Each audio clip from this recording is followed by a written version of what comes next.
sa Kain tayo ng ang Chinese tourist ulit ang biktima. Ang tourist po, yung kanilang binibiktima, no? Hindi na po sila talagang pipilitang magkaso. No? Kaya talagang umalis na lang. Kaya hindi naman nakahinga. Sausawan man. 5 or 10 days. Kalamansi. Saka sili. Huli na ang ang balita. riding in tandem noong December 20. Pasado alam na ng madaling araw. Marami ang nakuha nila sa Japanese tourist dahil may 50,000 yen o 120,000 pesos na laman ang bag na nakaplot kasama ang mamahaling cellphone. Umalma ang Japanese embassy sa nangyari sa kanilang mamamayan. Mabuti na lang kanina nagbunga na ang follow-up operations ng Makati City Police.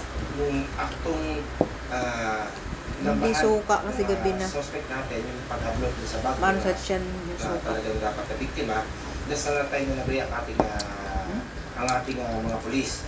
No? Nagkaroon tayo ng konting chase, corner sila sa may Makati Avenue. Ang suspect na ito lang ang nahuli at umaming back-ride siya sa insidente noong December 20 at 16. Itinuro niya ang apat na pagkasama sa grupo kabilang ang kanilang leader na isang alias Damza. Niyaya niya lang po kasi kami po wala kang po kang floating. Meron po siyang floating lang. Ngayon po kasi ako nagpapakain po sa immigration. Na-check niya lang po ako. Naisama po ako sa kanya. Ngayon po, nagulat na lang po ako. Ganun po yung ginawa niya.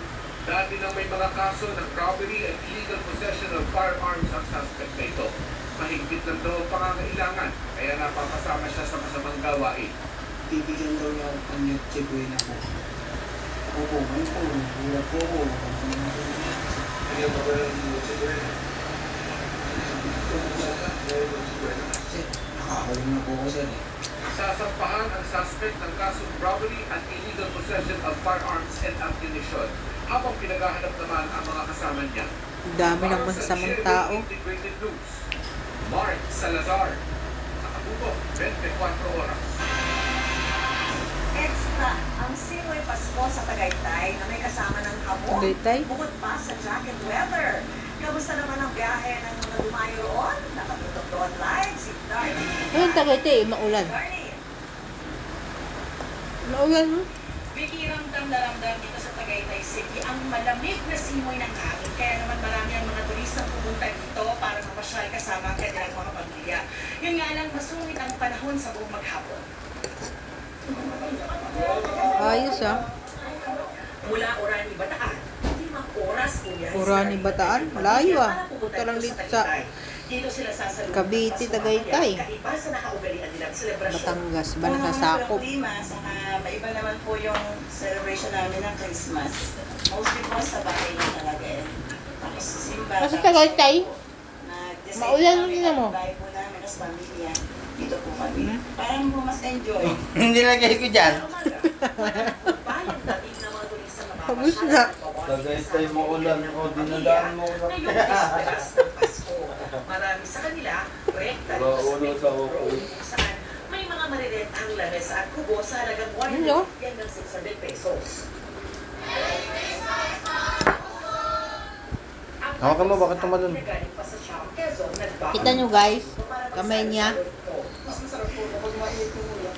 Mas makakarami po tayo ng lahat. Ngayon po, mas masaya po kasi po, kompleto Yung po pinunta natin, ano yung nilalakad? Picnic grove. Picnic grove. Gaya nila Jimula ng Papatangas na inabutan namin salo-salong tala ng halian. Wow. Ang kaunti kasi magastos na ang dami namin. Pansit ka to, pwede na, oh. Imbes na ipipili. Kung wala kang pambiling ano. Kumbaga mga supit. Oh, dyan sila mag-ano. Dyan sila aking tutabaan. Ayun, oh. Kabayo. Tulad ng horseback riding at 350 pesos kada oras. Yan naman ang ipinota ng pamilya Castillo na taga Marilao, Bulacan pa. Para sa pamilya Castillo, bukod sa kapanganakan ni Jesus ay panibagong buhay na rin ang ipinagdiwag nila. Sa hospital po ako nung nakaraan na-stroke po ako Kaya kailan po ako mag-celebrate ang mga isa-isa kasi. Pagpapasalamat po ito na nabuhay pa. Dahil sa dami ng Wala bang malaking mangkok? bumigat ang daloy ng trapiko sa ilang bahagi ng Tagaytay. May mga Siya, guys. pagkakataong halos Ingit lang kayo sa kinakain ko, eh. May mga traffic enforcer naman. Hindi mahilig yung asawa ko sa ano? Ihaw. Din ang panahon sa buong maghapon. Pabugso-bugso ang mula na sinasabayan pa ng malakas na hangin. Sarap. Makakalitin ang hapon Babay na muna. Isa sa Konti mga lang din highlights ang sa masusawan. Pilipinas, yung view ng Taal Volcano. Yung nga lang katulad ng nakikita nyo sa sobrang kapal ng fog o ng kabog.